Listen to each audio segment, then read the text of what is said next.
Hello there, this video explains how to replace the battery in a Nissan Primera Key fob. It's a quick, easy job and all you need is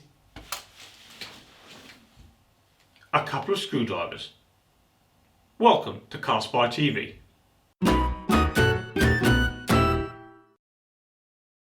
To get started, undo this Phillips screw on the back of the key.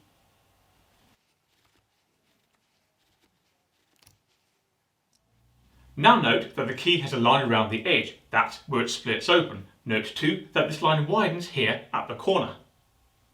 The corner is therefore the best place to insert a small flat-headed screwdriver and pry the key open.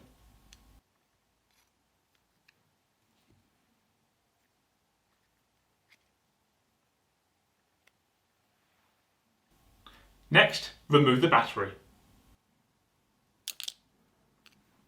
Now, on the inside of the key, we see some letters and numbers that confirm what type of battery is required. Mine's a CR2016. Furthermore, the symbol above confirms that the battery's negative terminal has to face upward. So, insert the new battery into your Nissan Primera key fob.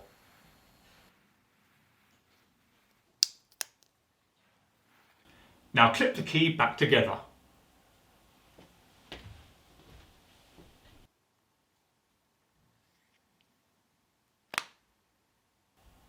And finally, replace the screw.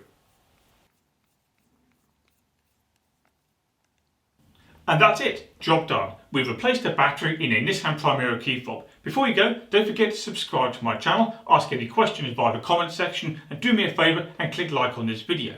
Finally, check out the Nissan Primera Owners Club, which is a fantastic resource. Find it at www.npoc.co.uk.